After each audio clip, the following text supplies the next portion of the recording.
Hey everybody, welcome back to Tim Travels. I'm your host Terry, coming to you from Humboldt, Tennessee. I finally escaped Pine Bluff, Arkansas. I had a load that was supposed to go on the 17th.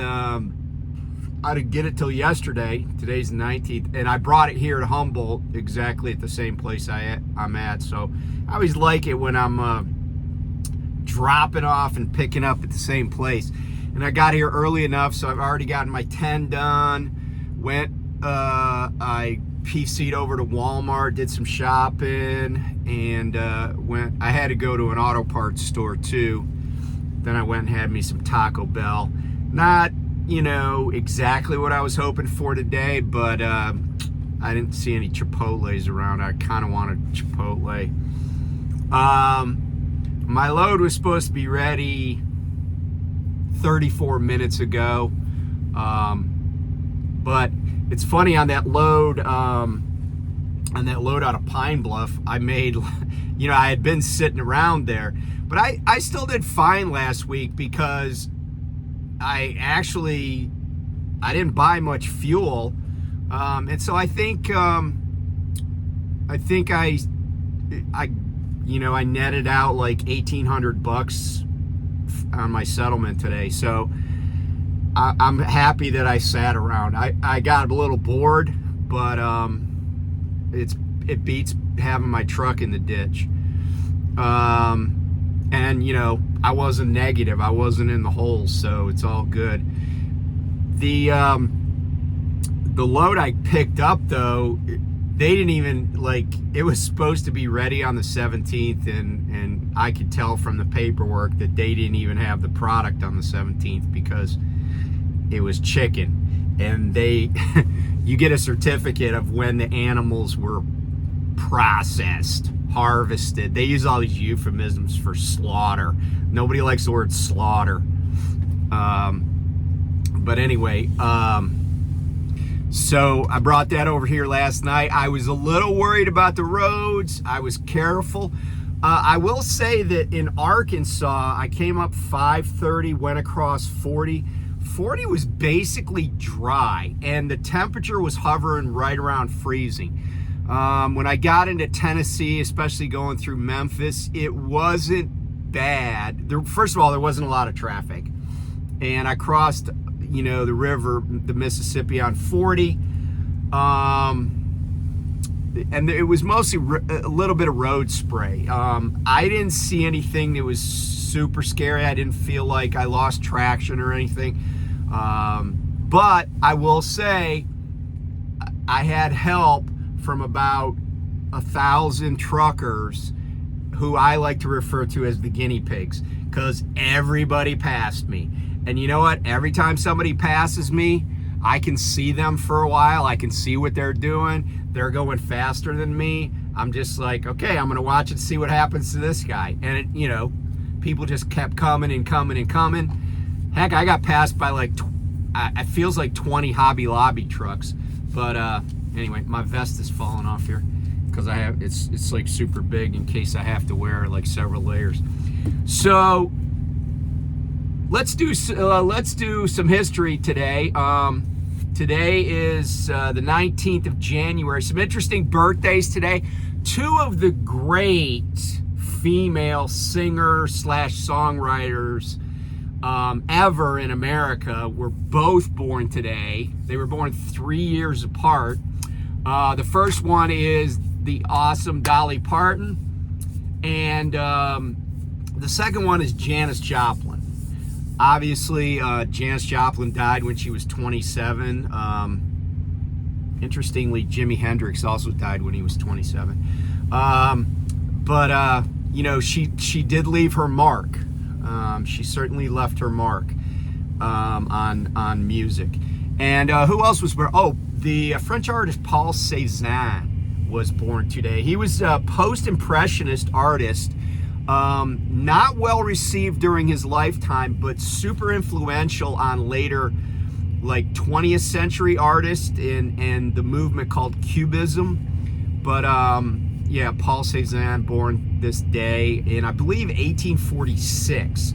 Also born on this day, two other guys you would know, born 2 years apart. Robert Edward Lee. Yeah, Robert E. Lee, born on this day in 1807. And Edgar Allan Poe, born on this day in 1809. Here's the interesting thing about Poe and Lee. You wouldn't normally think of them in the same conversation, but they both went to the same undergraduate institution. They both went to West Point. Although I don't think it was considered a college then. I don't think they granted bachelor's degrees. I know for a fact that the Naval Academy, it wasn't until the 20th century that they granted bachelor's degrees, because they were considered like just basically a trade school, right, for naval officers.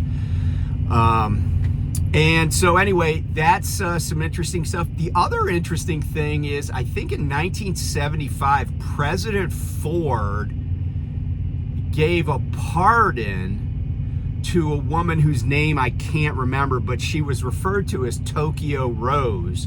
And she used to broadcast over the airwaves, you know, pro-Japanese propaganda, anti-American propaganda.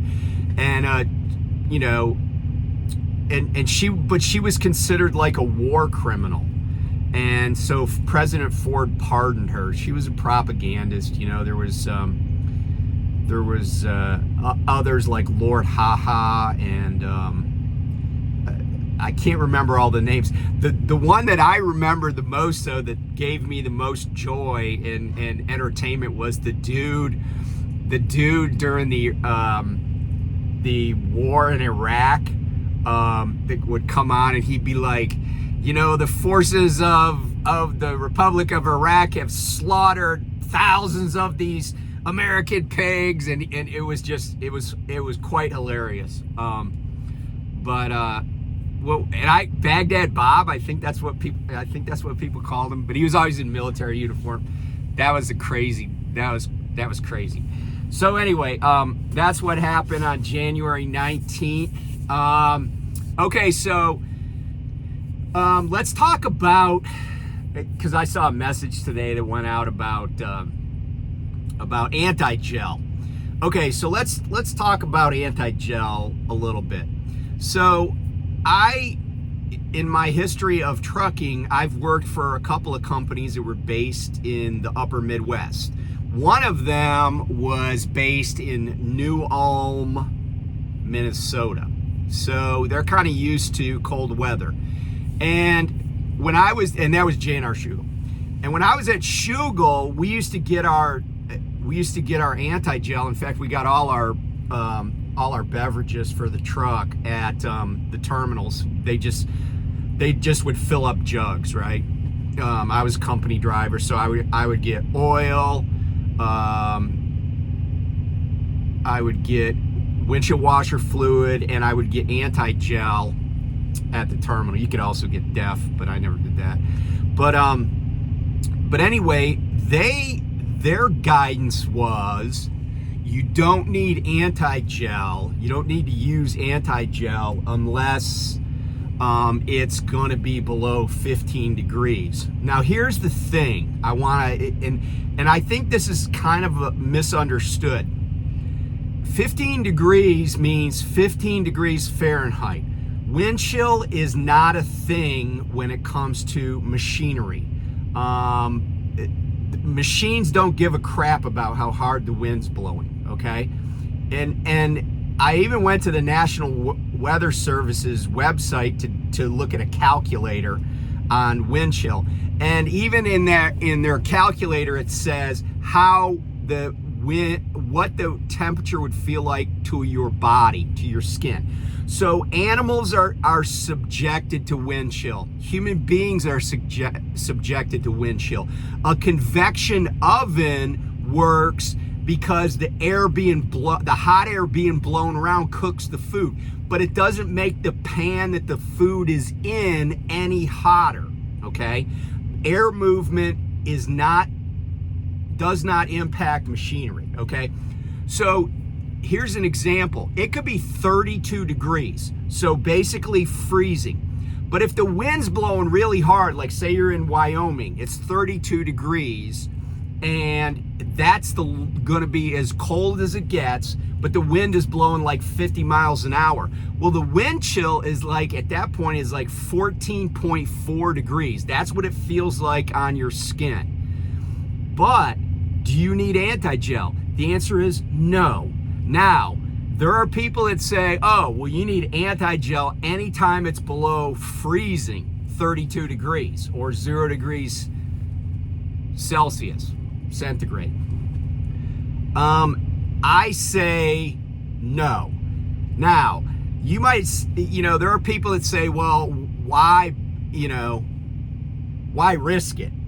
And my answer is that if you're in a place where the fuel is treated and 32 degrees, remember, if your truck is completely sitting still, it's totally what we would call in the Navy cold iron, and it hasn't been run in days, could you gel up at 26 degrees? Yeah, I guess it's possible. But if this truck is running frequently, I got fuel circulating, right? If I'm running my APU, I'm just not going to spend the money on AntiGel, when it's 30 degrees outside. Now, the other day, because I do check the forecast frequently, I saw that in Pine Bluff, it was going to get down to 8 degrees overnight. So what did I do? I had 2 bottles of AntiGel that I picked up at the terminal, the little smaller ones. I put 1 in each tank, and then I ran my engine to circulate it, okay? But, if it was going to be 28 degrees overnight, I'm not putting AntiGel in. I'm not worried about it because the fuel I got is treated, and even at 28 degrees, I just don't think I got to worry about that. Now, I agree that there's no, if you do gel up, you probably should have used AntiGel. But I'm going to a place where it's probably going to be right around 0. So I have the fuel that's in my tanks right now has a lot of AntiGel in it because I put 1 bottle in each tank. And I've only put I probably had 30 gallons of fuel in there, and I put 92 gallons in last night, split up between the tanks. I have more AntiGel, and by the way, don't wait to buy AntiGel. Buy AntiGel in the middle of the summer, okay? Don't wait to buy it at a truck stop. This stuff is hugely expensive at truck stops. I give you an example. I got a big bottle of the Lucas AntiGel at Walmart for about 13, 14 bucks. That same thing at a truck stop is like 29. And then I went to Walmart today, as I mentioned, to get more AntiGel because I have it in my tanks and I have a whole bottle, but I wanted some more.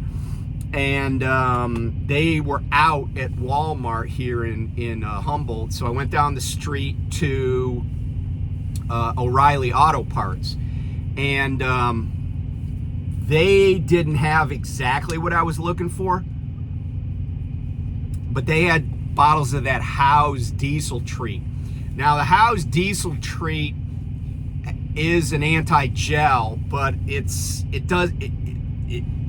AntiGel, it's lubricant, it's a couple other things. It's like some magic potion.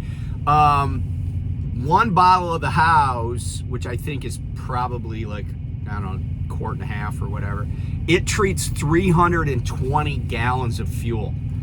So even if it's not as anti-jelly as the Lucas that I bought or the stuff you get at the terminal, if I split 1 bottle that treats 320 gallons between 2 tanks, then I'm really, over treating. And again, that coupled with fuel that's already been treated, I think I should be okay.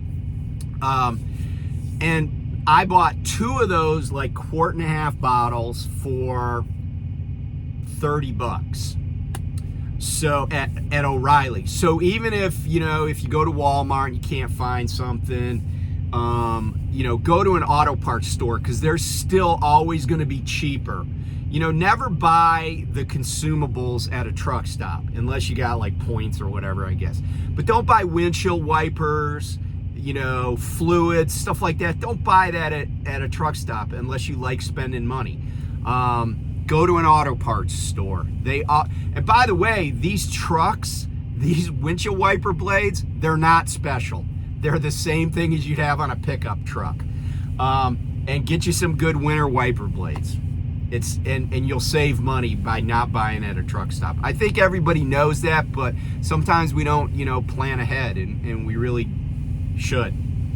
Okay, so that's that. I wanted to talk real quick about some comments. You know, I talked about the changes to the Fair Labor Standards Act.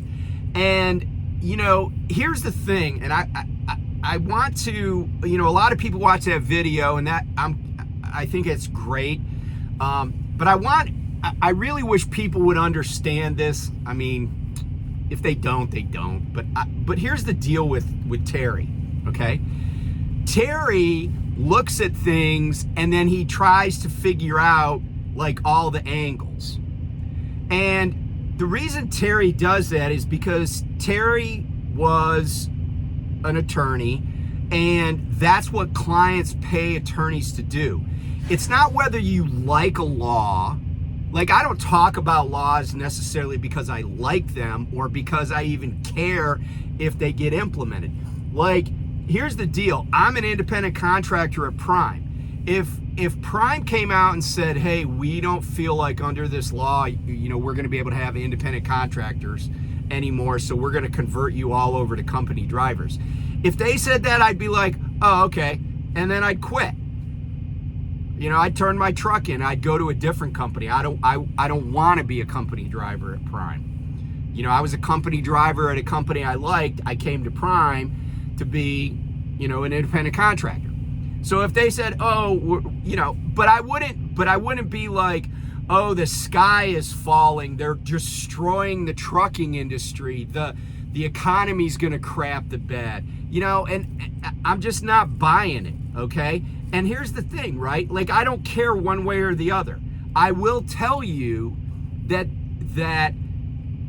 you know, if you objectively look at the numbers, the American worker and their position on the food chain and their ability to the value of what they earn has degraded substantially over the last 50 or 60 years, right? And there's a number of reasons for that. One of those reasons is outsourcing, okay? If you're an independent contractor, that means the company that you contract with outsources its work if you're doing their primary function. Now, like, I came into Tyson today and they got security guards from Allied Universal, right? They've outsourced the security guards. The security guards are not Tyson employees, at least at this plant, okay? But security guarding is not Tyson's primary function as a company. Their primary function is, you know, producing food. So, you know, if you're an independent contractor and you're a truck driver working for a trucking company, you're part of outsourcing. And, you know, the only reason that they didn't outsource to India or Honduras or, you know, Sri Lanka or Luxembourg or someplace like that is because the stuff actually has to get physically moved in the United States. But if they could, they would outsource it to somebody that'll work for $8 an hour. And that's the same reason that a lot of stuff happens in our world. The largest lobbying groups in America are business oriented. The U.S. Chamber of Commerce, right? When you hear a trucking company talking about, government regulation, it's not because they think it's going to make it harder for drivers. They don't care if it's harder for drivers. All they care about is their profit. And anybody who thinks otherwise is just naive, okay? They're kindergartners, and they look at everything through rose-colored glasses. No company out there that's a for-profit company is not going to try to maximize their profit. And most of the time, the way you maximize profit is by taking it out of the workers. There's a reason that all these big grocery companies who have union truck drivers have outsourced their dock workers, right?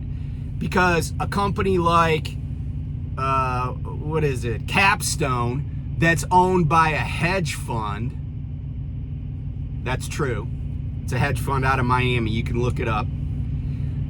They are screwing over all those Capstone workers. And, as truck drivers, we're like, why are these people so effed up? Well, the answer is they don't get paid jack, and it's a crap system, right? But it's allowed under the law. And so, I don't know if companies like Capstone are going to be like, all those people are going to end up being employees of these grocery chains. I hope so, because I think it would make them better and more efficient at their jobs. They'd also get paid better, and I'd like to think, because, here's the thing. I look at the places where Capstone is versus the places where they have company people unloading trucks like Walmart, and I'm like, I would much rather get unloaded at Walmart than I would at, Price Chopper or some other place that uses lumpers that are independent contractors. Maybe you have a different opinion. That's okay. But here's the thing. I want just people to be informed. And by the way, speaking of being informed, and this isn't to trash anybody, because really what I'm describing is human nature. But here's human nature. People sign contracts all the freaking time and don't read them. You know how I know that? Because I was a lawyer. But guess what? I also know that's true of me. Like, I got a phone contract for the phone I'm recording this on. You think I read that whole stupid thing from T-Mobile? Hell no, I didn't read it. I don't know if there's an arbitration clause in there. I mean, I guess there probably is. I don't know, I don't know if there's an after acquired collateral clause in there. There probably isn't. But you know what I'm saying? I didn't read that whole stupid thing standing there in the T-Mobile store or Verizon store or whatever. Nobody does, right? You scroll to the bottom and you do your electronic initials. But that's just a cell phone contract. I don't really care. But like other stuff, I read. Like my lease, my agreement with Prime, my lease with Success, the stuff I have, I've read that. Now, some people have said, oh, well, this is going to put people out of business, blah, blah, blah. Well, like I told somebody in a comment, if they said, hey, you got to be W-2, like I said, I would just go back to being W-2. I don't really care. I was W-2 when I was in the Navy. I was W-2 at a lot of places. It's not a big deal to me. There are tons of advantages to being a W-2 employee. But because there's kind of a Stockholm syndrome where the poorest people in America support the people that hurt them the most, there's this cognitive dissonance in the electorate. People don't understand what's really going to benefit them in the long run. And I hearken back to the guy that I talked to when I was out in Arizona one time. We were just out there. I was killing time in Gila Bend. And so I was out there just watching Union Pacific trains go by, and I met this guy that was a retired truck driver. And he had it made, right? He had a house in Ohio that he lived in the summertime. He had a house in Arizona. He and his wife were down there. They had a nice car. And yeah, he was telling me about how great his benefits are. He has a pension. He was a union truck driver. But there's all sorts of people that think, oh, I don't want to have to be a W-2 employee. I don't want to avail myself of those benefits. And because all they care about is what's the bottom line. How much money did I get this week? And that's the problem a lot of people have in this country, is they live week to week. And then when the weeks turn into months, and the months turn into years, and the years turn into decades, and they're my age, they're still looking at working, as hard as they ever did, because they got nothing to show for it, because all they did is live week to week. I got a pension that I've been getting paid on since I was 38 years old, and I never contributed one stinking dime to it. Not one dime. It's free money. And yeah, I had to do my time, right? I had to do my 20.5 years in the military, but I'm done with it. It's way in my rearview mirror. And so, the people that think that being an independent contractor is the be-all, end-all, a lot of them are going to be very unhappy when they get to be my age. Their bodies are going to be worn out, their health is going to be poor, and they're not going to have anything to show for it. And there's going to be somebody that comments that says, oh, I'm 40 years old. I got $600,000 in, my mutual funds or whatever. I don't care.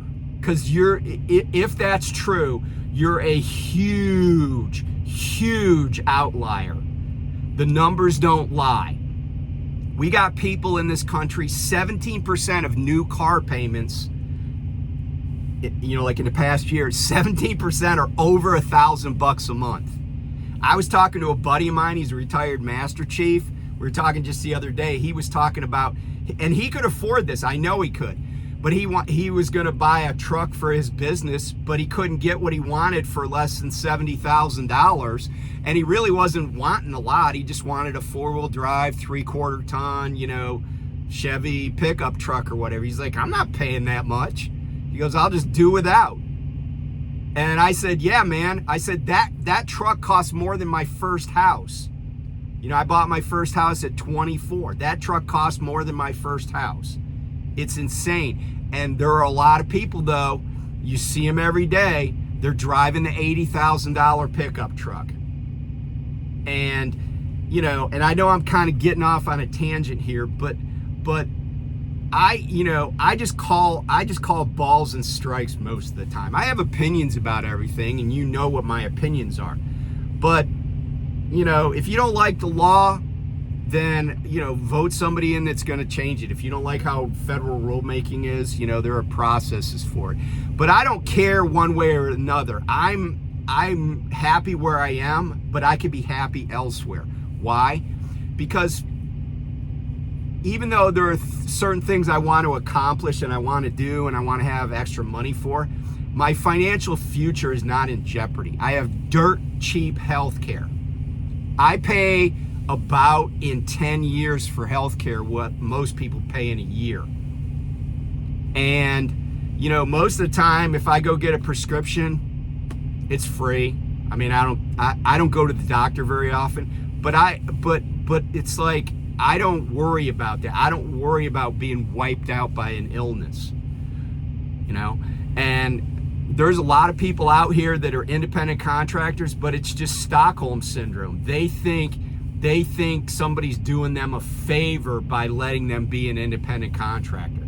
And like I said to this one commenter, if you think for 1 second that being, let's say that a lot of independent contractors vanish, that's going to hurt the economy, that's like assuming that there were never trucking companies before independent contractors or any other company that uses independent contractors. I mean, think about it. Uber, the whole premise of the company is independent contractors, right? Like, they have some employees, but I bet even at the corporate level, because I know this is true at like Google and Facebook and all these, you know, Amazon. Even at the what you think is the corporate level, they're outsourcing stuff. We're an outsourced economy, and more people being W-2 is not going to hurt the economy. It's actually going to help it in the long run. But anyway, just food for thought. You know, I think that workers have been crushed, and I'll leave you with this thought. And by the way, the numbers back this up.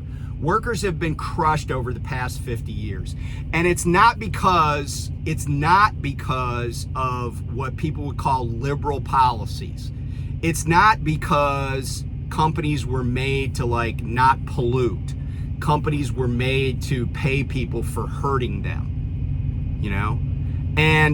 But I will say that the American worker is still treated like a pile of shit compared to all these nations that we kind of think are our peers, like in Europe and Asia. American workers are treated like shit. And when I say Asia, I don't mean China, okay? That's a communist country. It's not a worker's paradise. And, you know, this idea that, you know, there's this American dream and you're going to get ahead and you're going to, you know, all these people are self-made. It's all crap. Yeah, there are some self-made millionaires, but drill down on most of these people that like founded companies and stuff, and you'll find out they were from wealthy families and they had plenty of backstop. It wasn't like they were out there live without a net. But I can tell you that there are millions and millions and millions of people in this country that if one bad thing happens, they got nowhere to go and they got no way to pay for it. And when I say one bad thing, I mean even like a flat tire. Think about that for a second. A flat tire.